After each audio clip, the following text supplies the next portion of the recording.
I've been investing in Bitcoin since 2021 and I've missed out on more than $55,000 in profit because of one simple mistake. Here are the mistakes that you need to avoid to not lose out on gains. So the biggest mistake I've made is not dollar cost averaging.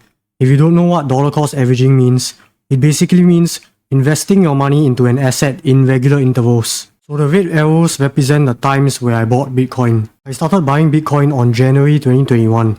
At that time, one Bitcoin was worth about $40,000 USD. My first purchase of Bitcoin was very lucky because a month after I've purchased Bitcoin, Tesla decided to invest $1.5 billion in Bitcoin on February. After Tesla announced their investment, Bitcoin rose by more than 8% in a single day. Because of the surge in positive news and a bullish sentiment in the market, I bought Bitcoin during its peak at $60,000 twice. Unfortunately, after a month, Bitcoin crashed to a low of about $30,000 USD. At that time, I was extremely fearful, so I did not invest in Bitcoin during that period. About 5 months later, Bitcoin rose to an all-time high of $68,000 USD. Because of FOMO, I invested in Bitcoin at its peak again. What happened next was unprecedented. A 12-month bear market mainly fueled by the collapse of FTX, losing about $8 billion in investors' funds. During that time, Bitcoin hit an all-time low of about $15,000. Because of the bearish sentiment and the extreme fear in the market, including myself, I did not invest in Bitcoin during that time and decided to hold instead. This mistake costed me tens of thousands of dollars because I decided to hold my cash in the bank instead of investing in Bitcoin during its low points. On December of 2023, when Bitcoin was pretty high at around $40,000, I decided to invest in Bitcoin again due to the pre-approval of the Bitcoin spot ETFs. It turned out that I was right 2 out of 5 times because Bitcoin rose to about $70,000 about a couple of months later. So let's compare between dollar cost averaging and a one-time purchase of Bitcoin. Let's say if you were to invest $1,500 into Bitcoin monthly for 3 years. By the end of 3 years, you would have turned $54,000 to $113,000, representing a 110% gain.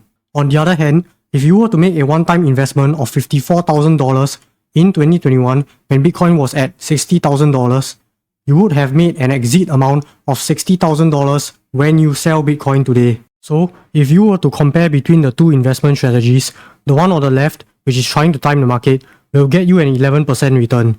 The one on the right is dollar cost averaging, which will get you a 112% return. This is a difference of about $55,000 in unrealized gains. Now that we are on the topic of dollar cost averaging, I'd like to point out the Fear and Greed Index. This website is useful in measuring the market sentiment in Bitcoin and other crypto. It uses multiple data sources like volatility, market momentum, and social media to derive the index. Generally, Bitcoin is a buying opportunity if the market is in extreme fear. On the other hand, Bitcoin might be due for a correction if the market is in extreme greed.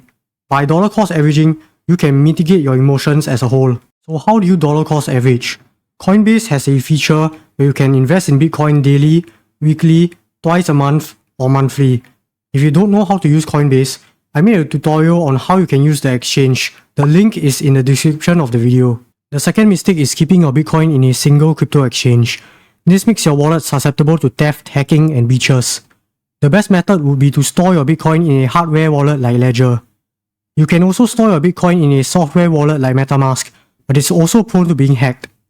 If you're lazy, you can just buy Bitcoin from multiple exchanges like Coinbase, Crypto.com, and Gemini and store it in them. That way, if one exchange was hacked, you still have Bitcoin in other exchanges. The third mistake is depositing Bitcoin into a wallet without checking the network and address. This is simple, but a lot of people make this mistake and lost thousands of dollars. If you send Bitcoin to the wrong address, your funds will be lost and you cannot recover them.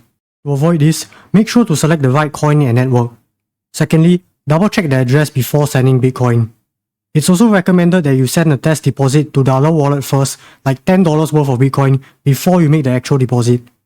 Lastly, copy and paste the address into the address field instead of manually typing it.